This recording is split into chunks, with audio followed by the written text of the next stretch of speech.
Hi everyone, welcome to my channel. আজকে আমি বানাবো কলার মোচার বড়া। এটা আমার অনেক পছন্দের একটা রেসিপি, তো আজকে বানিয়ে ফেললাম। তো বাজার থেকে একটা মোচা কিনে এনেছি ঠিক এরকম। এখন এটা আমি ভালো মতো ছাড়িয়ে নেব। এটার ভিতরে শক্ত একটা অংশ থাকে, সেটা সাবধানতার সাথে ফেলে দিতে হবে, সময় নিয়ে বাছতে হবে। আমি ভালো মতো বেছে নিয়েছি। এখন ভালো করে ধুয়ে পরিষ্কার করে নিয়ে এভাবে ছোট ছোট করে কেটে নিয়েছি।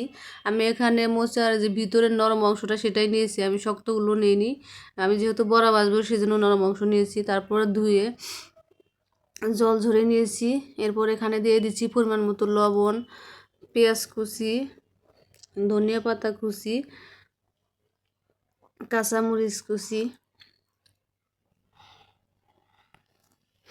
এখন এগুলো দিয়ে ভালোভাবে একটু মেখে নেব পেঁয়াজ। তারপর মোচাটা যাতে ভালো মতো একটু নরম হয়ে আসে এই জন্য এভাবে মেখে নিতে হবে। একটু মাখিয়ে নেওয়ার পরে আমি দিয়ে দিচ্ছি মরিচ গুঁড়ো, হলুদ গুঁড়ো, ধনিয়া গুঁড়ো, আর দিয়ে দিব জিরার গুঁড়ো 1 চামচ। আর আমি কালো জিরা দিয়ে দিচ্ছি। এই কালো জিরাটা দিলে আমার কাছে বড়া খুবই ভালো লাগে। আপনারা না পছন্দ করলে স্কিপ করতে পারেন। এরপর আমি এখানে বেসন দিয়ে দিচ্ছি। অল্প অল্প করে বেসন দিয়ে মেখে নিতে হবে। আমি প্রথমে অল্প পরিমাণ বেসন দিয়ে এভাবে মেখে নিচ্ছি। এখানে কোনো প্রকার জল অ্যাড করার দরকার নেই।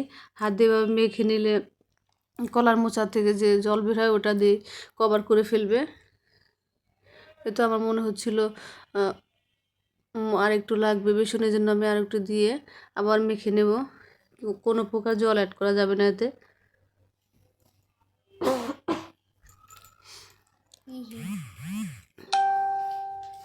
এ তো আমার মেখে নেওয়া হয়ে গেছে। এখন আমি হাত দিয়ে চেপে দেখব এটা বড়ার শেপ দেওয়া যায় কি না।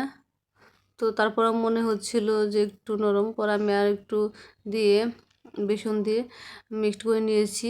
এই তো এখন বড়ার শেপ দেবো। বড়া বলতে আমি কোপ্তার আকারে শেপ দিয়ে বানাবো। আপনারা আপনাদের পছন্দ মতো শেপ দিয়ে বানাতে পারেন। এ তো ঠিক এরকম আসবে। আমি একে একে সবগুলো কোপ্তার শেপ আকারে বানিয়ে নেব।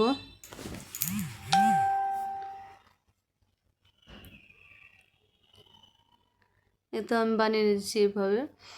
এই তো সবগুলো বড়া আমার বানানো হয়ে গেছে কোপ্তার শেপ দিয়ে। এখন আমি এগুলো ভেজে নেব। ভেজে নিলেই আমার মোচার বড়া রেডি। কড়াইটা একটু গরম হয়ে আসলে এর মধ্যে তেল দিয়ে দেবো। চুলাটা এ পর্যায়ে মিডিয়াম লোতে রাখতে হবে, কোনোভাবে হাই করা যাবে না। মিডিয়াম লোতে রাখলে আস্তে আস্তে মোচাটা সিদ্ধ হবে। আর বেশি চুলা বাড়িয়ে দিলে ওপর থেকে দেখা গেল কালার এসে যাবে, কিন্তু ভিতরে শক্তই থেকে যাবে, কাঁচা থেকে যাবে। একে একে সবগুলো বড়া আমি দিয়ে দিচ্ছি। এখন উল্টে পাল্টে ভেজে নেব। ঠিক গোল্ডেন কালার আসলেই আমার বড়াটা ভাজা হয়ে যাবে। আমি উল্টে পাল্টে ভেজে নিচ্ছি। আমার মিনিমাম এই বড়াটা ভাজতে 10 মিনিট সময় লেগেছিল। এটা চুলা মিডিয়াম লোতে রেখে ভেজে নিতে হবে। এ তো আমার বড়া অলরেডি ভাজা হয়ে গেছে, কত সুন্দর কালার আসছে।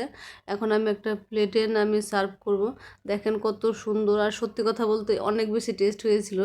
আমি এই বড়া দিয়ে ভাত খেয়ে নিয়েছি, আর কিছু লাগেনি। আমার এই ভিডিওটি ভালো লাগলে প্লিজ সবাই লাইক, কমেন্ট, সাবস্ক্রাইব করবেন। ধন্যবাদ।